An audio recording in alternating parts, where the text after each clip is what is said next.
casos de violencia machista, Policía Municipal básicamente tiene dos situaciones que se pueden plantear, y es aquellas situaciones de crisis y aquellas situaciones que generan ya una denuncia y que es el seguimiento de las medidas judiciales que se establecen en un juicio. Y dentro de estas también podemos incluir el asesoramiento a las víctimas y ofrecerle todos los recursos disponibles de acuerdo con los establecidos en la Ley Integral de Protección de Violencia de Género que tiene el Ayuntamiento de Madrid. ¿Qué herramientas tenemos básicas para el trabajar con ellas?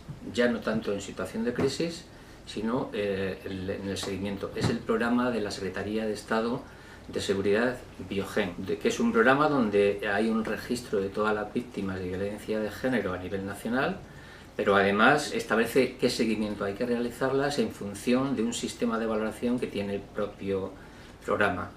En función del nivel de riesgo que salga, nos va a establecer qué medidas debemos tomar respecto a esas víctimas. Luego, en las situaciones de crisis, o sea, que es una actuación inmediata que una víctima requiere en ese momento, que está siendo agredida, que ha sido agredida, es acudir de forma inmediata. Y acudimos básicamente 2 patrullas. En el transcurso de la intervención, los datos que tenemos de la víctima y del agresor, de inmediato los metemos en nuestro sistema a ver si existen antecedentes y ya saber si los estamos enfrentando a casos reincidentes, si es un caso nuevo, si hay medidas judiciales o no hay medidas judiciales. Básicamente eso es lo que hacemos en un primer momento. Después de intervenir, de acudir y ver la situación, hay que valorar, porque como decimos en policía, no hay 2 intervenciones que sean iguales, todas son diferentes. Entonces, en función de lo que nos denuncia la víctima, vamos a actuar de una forma o de otra. La intervención estándar es que efectivamente hay unas agresiones, muchas veces se pueden confirmar por lesiones, se va a llamar a un SAMUR, que va a certificar las lesiones que tiene y cómo dice ella que se le han producido. De forma inmediata se detiene, si es que se está en el domicilio, se detiene al agresor y se le traslada a comisaría. Si se ha marchado, lo que va a hacer es atenderse a ella, asegurarla, asesorarla, acompañarla todo el tiempo y a trasladarla a comisaría para que efectúe la denuncia. Si no le conseguimos detener de forma inmediata, su riesgo se va a ir quizás a alto o a extremo, con lo cual requiere un servicio de vigilancia casi permanente, y si se le detiene enseguida el riesgo va a bajar bastante porque ya está asegurado el detenido. No nos consta ni existe evidencia científica de que exista ningún patrón. Se da en todos los ámbitos de la sociedad, quizás más conocidos en unos que en otros, pero que sepamos no hay un patrón. Sí hay unas circunstancias de tipo cultural que condicionan esa violencia machista, y luego hay otros aspectos personales como puede ser el consumo de cualquier tipo de drogas, patologías psiquiátricas, ser celoso, eso es uno de los factores fundamentales, pero no consideramos que haya un patrón único. ¿Qué herramienta tenemos policía? Pues ya le he referido anteriormente. Nosotros estamos adscritos a lo que es el sistema Biogen, que es el que nos va a dar, a través de una batería de ítems, es el riesgo que corre esa persona en función de una conversación que se tiene con ella y unas preguntas que se le realizan. Y el propio programa nos va a establecer qué medidas debemos tomar respecto a la víctima. Si es un riesgo no apreciado, pues se mantiene en contacto con ella, pero los contactos son periódicos, se alargan en el tiempo, si no hay ningún tipo de incidencia que haga que se renueve la valoración de la víctima. Pero si nos sale un riesgo alto, cada 7 días la tenemos que valorar nuevamente y vamos a estar en contacto con ella. Y el caso de máxima seguridad y de mayor control es el riesgo extremo. Y precisamente esta semana hemos tenido hasta 3 riesgos extremos y hoy hemos conseguido reducir ya, porque se han detenido algunos de los agresores y otros han decretado prisión provisional para uno de ellos. Nos hemos quedado con un riesgo extremo, pero tenemos 3 altos. El riesgo extremo es custodia a las 24 horas. O sea, tenemos en la puerta de su casa un patrulla a las 24 horas, salvo que ella nos diga, no voy a salir, no voy a abrir a nadie.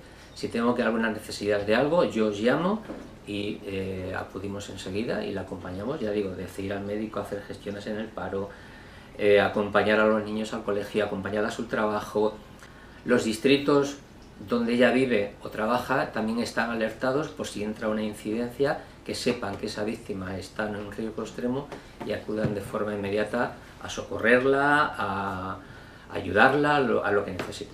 Cualquier persona que sepa de que alguien está siendo víctima de violencia machista puede perfectamente denunciar. ¿Qué problema se puede plantear?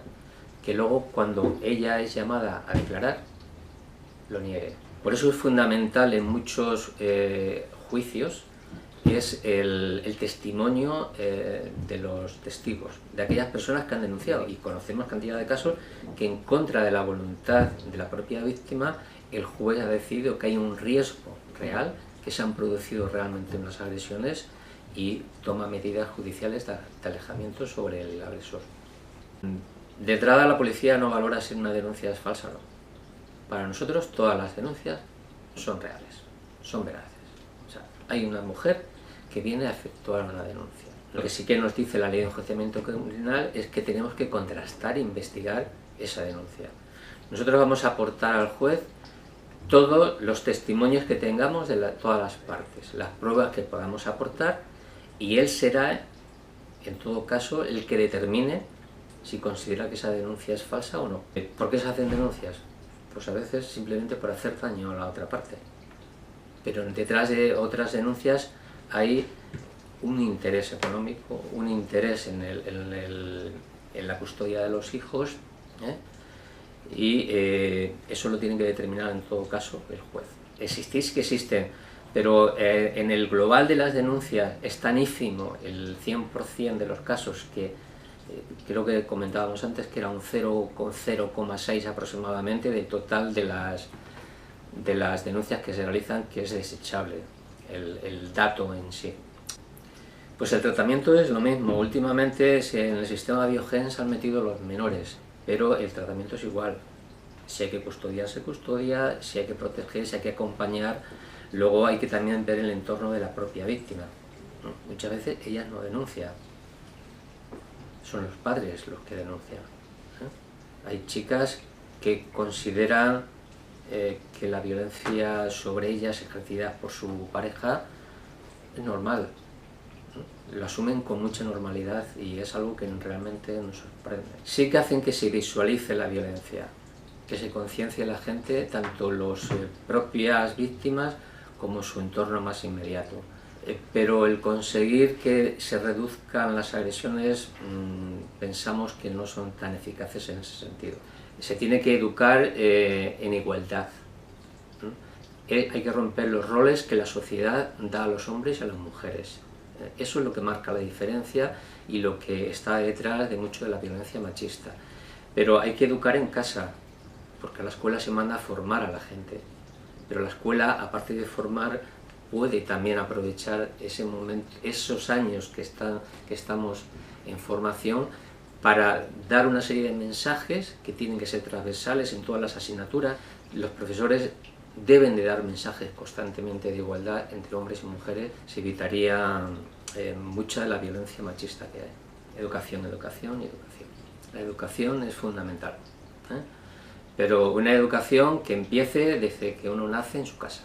Si uno en su casa ve violencia, si en un contexto más inmediato ve violencia y la normaliza, terminará siendo violento con los años. Si a eso sumas, como he dicho antes, otro tipo de adicciones, conductas, aspectos culturales, pues tenemos los ingredientes ideales para el machismo.